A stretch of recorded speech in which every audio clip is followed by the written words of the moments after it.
Hello everyone, this is Chase Campbell again from Champion Your Wellbeing. And so in this video we're going to be showing you how to be able to make bone broth. Now this is a very important thing that everyone should learn how to be able to make and be able to use within their homes and within their families. So bone broth is a compilation of our bones and a little bit of meat. Just got a little bit of meat. I got my pork bones right here. Just pull these out of the freezer because that's where you can store them. Very easy. And then it's going to be water. And then we're going to have some apple cider vinegar. Now those are kind of the base things if you're just making a basic bone broth. That's all you need. But if you want to add in some flavor, you'll add in some bay leaf, you'll add in some ginger, you'll add in seasonings, whatever you want later on. That's going to happen later on though. So right now, this part of the bone broth is actually just going to be our actual setting part. So before you start cooking your bone broth, we're not just going to pour all these together and start cooking it. What we got to do is we got to let it soak.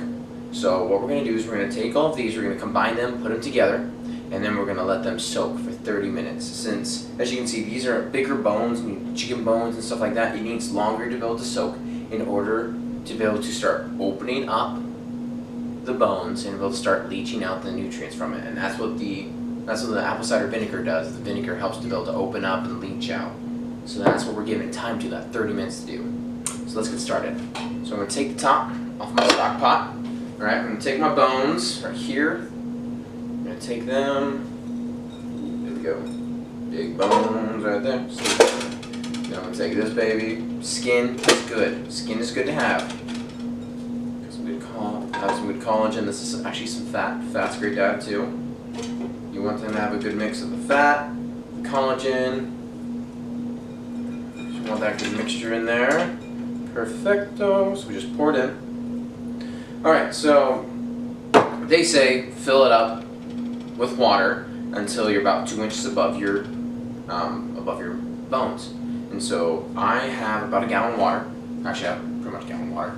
And so a gallon of water typically will do it. Sometimes you might have to get more. If we need more, I've got a little bit behind me, but I'm going to use this right now. So yeah, a gallon of water, pretty much going to show that we're going to be making close to a gallon of bone broth. So I'm just going to pour it on in. Just enjoy this time. Good gush of water. Oh, marvelous. We're getting there. We're getting there. These bones might be a little too big though, because I might need some more water. We're going to see. Oh, still got some though. Oh, it's doing pretty good now. Doing real good. It's doing real good. Oh, just a little. All right, perfect. Actually, that actually ended up working out really well. I'm just gonna push these bones under there a little bit.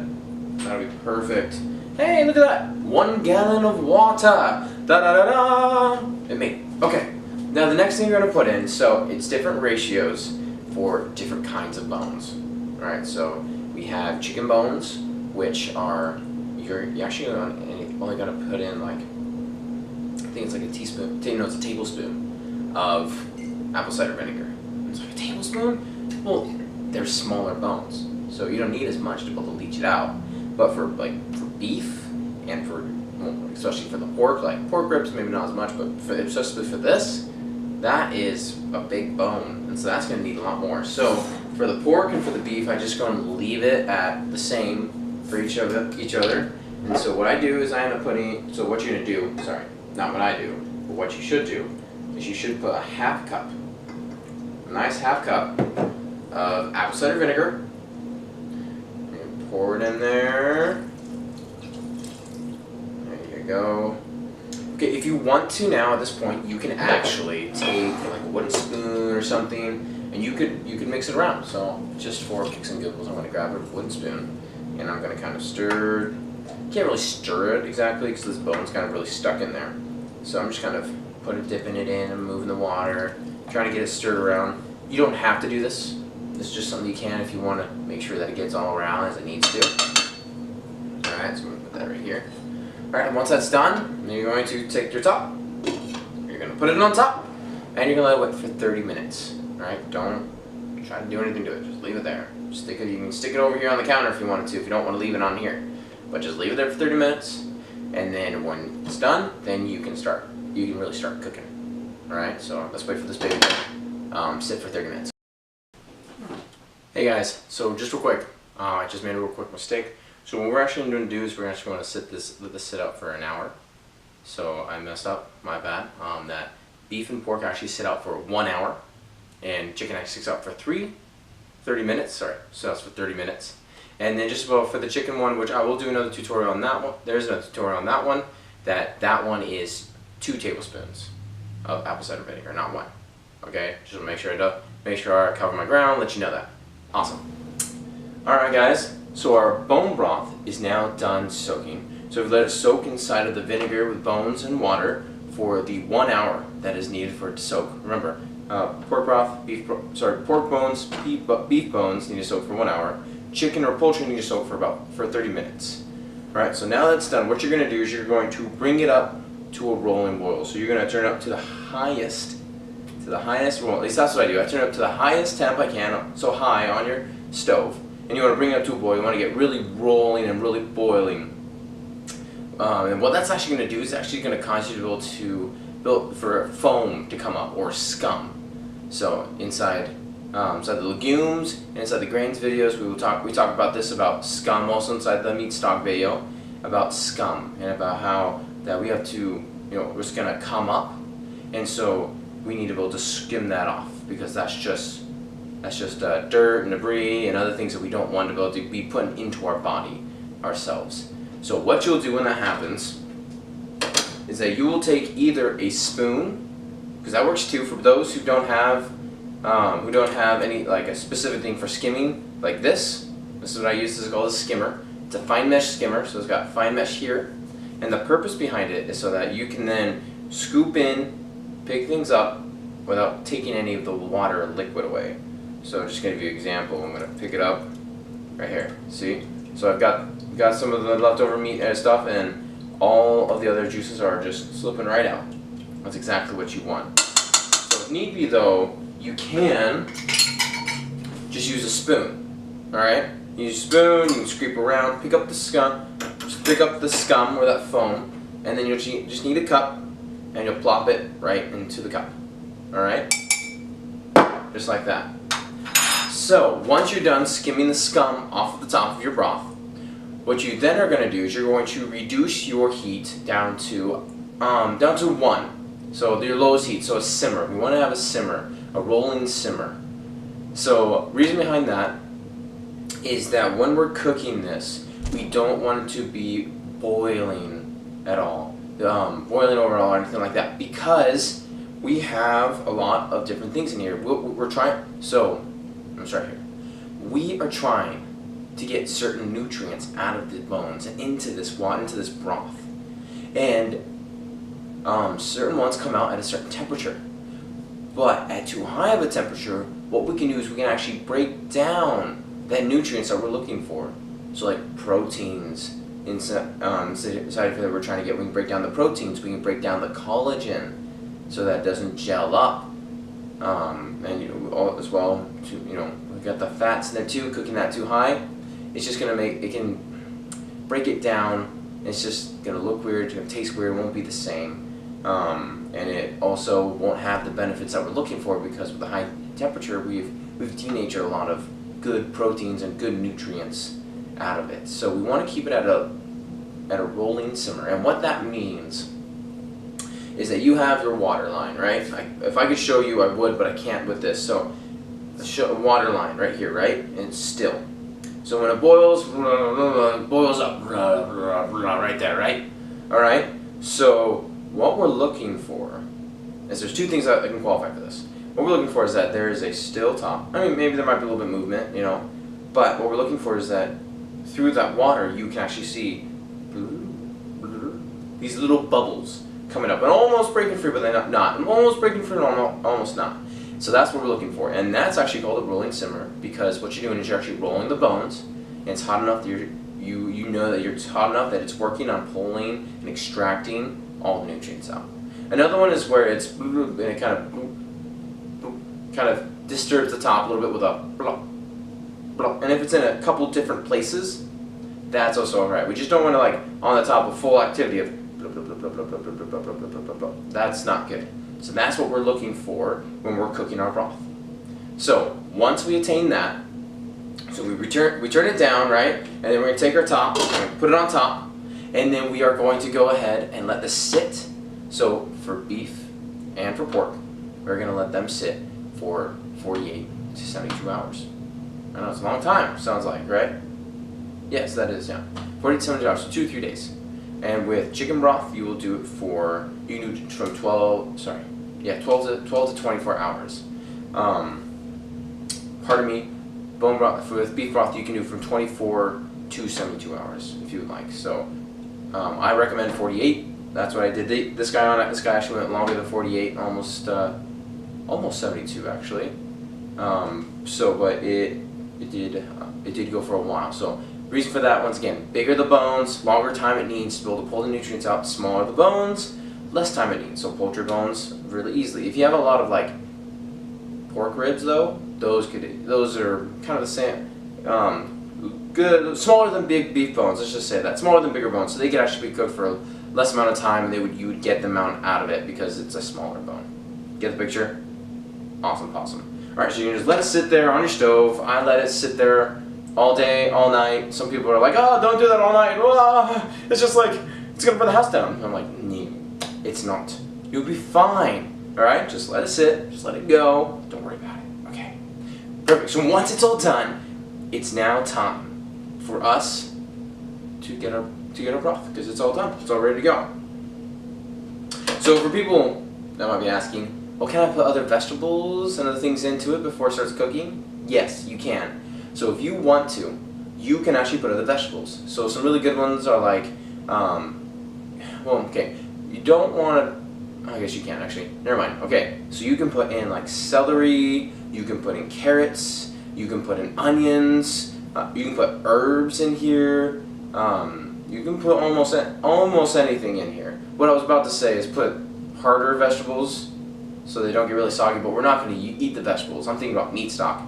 They're going to get soggy and you're going to throw them away afterwards. So throw in any vegetables you like, even if you had like leeks, or even if you had like, I mean, you could probably even do potatoes if you wanted to, or just understand it's going to be a little starchy inside your broth. So yeah, so like I would stick to like celery, carrots, and onions. Those are the trinity of a basic broth. So I'd stick to those and then move out from there. My proposal. There we go. Alright, so now we're going to go ahead and strain this baby out, and we're going to get that broth, because I am wanting this right now.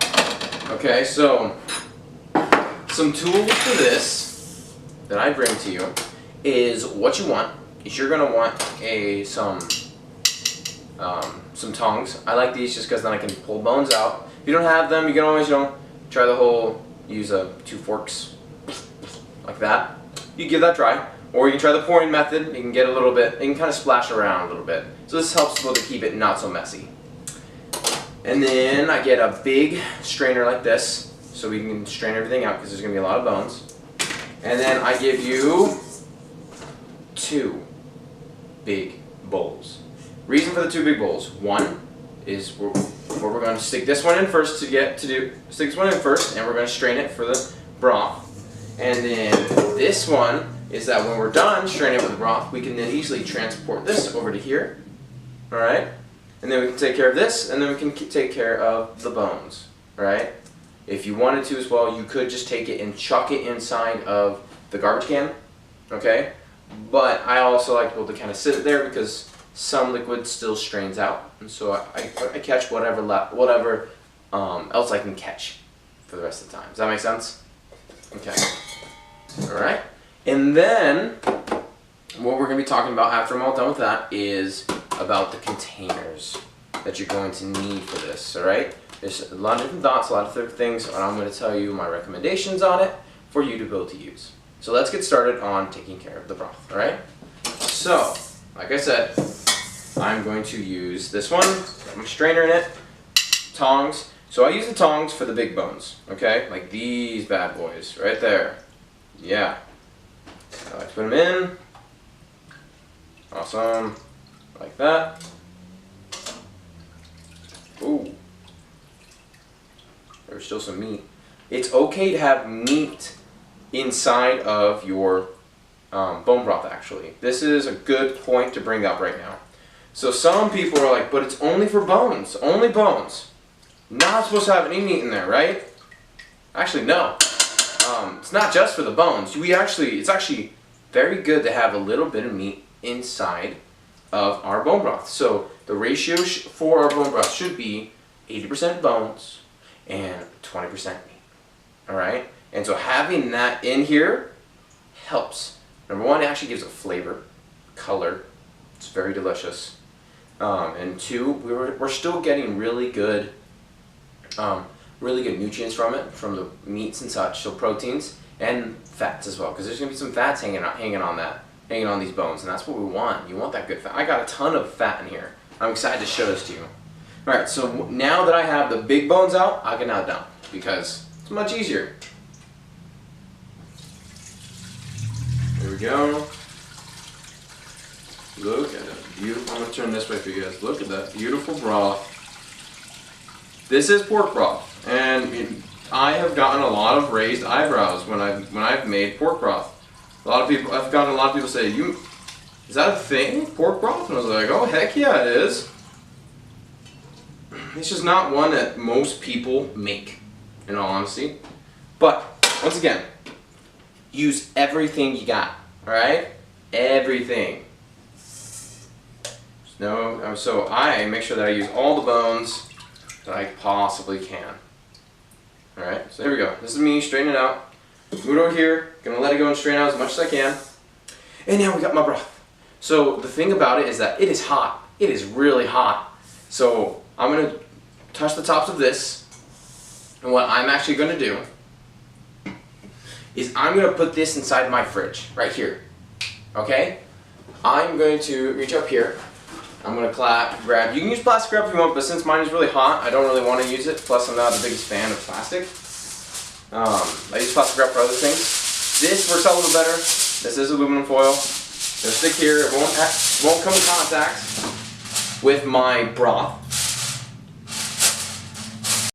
So the reason why I put this inside the fridge is because if you want to tell that it is a good bone broth, alright, is that you want to make sure that it gels up. So when it gets really jelly and gelatin, stuff like that, okay? That's what we're looking for when we're doing this. And so this will help cool it down, bring it to cool, and also show if you got a nice jelly looking bone broth. Plus it'll cool it down quicker inside of a bigger container like this than it will if you put it inside these individuals and try to throw it in. Right? It's going to be cool down a lot quicker. So that's why I'm going to throw it in there. Alright, so once you throw it in there and it's cooled down, then you gotta store it. So my recommendations, there are two things that you can use. You can go get quart jars. I've got a couple different ones right here. Okay, you can get quart jars and you can put them in there. That's perfectly fine. You can go for it. The thing that you can run into though is that if you fill it too high, you want to fill it once again at the shoulder. Reason for that is because when you freeze it, it's going to expand again. And so I've had many jars break on me in the freezer because that's where I store them because I want to use them for later. They've broken many times in the freezer. So if you want to use glass, go ahead. If not, that's totally fine. I actually have moved away from glass and I actually use some plastic containers. Alright? I know, gas, plastic, but give me one. Hear me out. Alright, so these are reusable. I got these from a store and I've just been reusing them. There used to be other broth in here. So I only put cooled down, so room temperature or colder broth into these containers. Alright? So this broth right here, once it's cool, I will then throw it in here so there's no heat, so that I'm not pulling any of the bad chemicals from the plastic into my broth. It freezes perfectly in the freezer. It doesn't break or anything like that, alright? I've never had this problem with these guys. And then when you're ready, you just pull it out, put it in the fridge or on your counter, and you let it defrost, and then you use it. And that is how it rolls. So these are my recommendations for people. And you don't have to have specifically these. You can have even just those Ziploc containers, you know. Just put them in there and put them in the fridge, freeze them. They're about the same size. Or maybe a little smaller, but depends on which ones you have. But that's the easiest way of doing it, and that's my recommendation for you. Alright? So there you go. We have bone broth. I hope you guys enjoy, and go make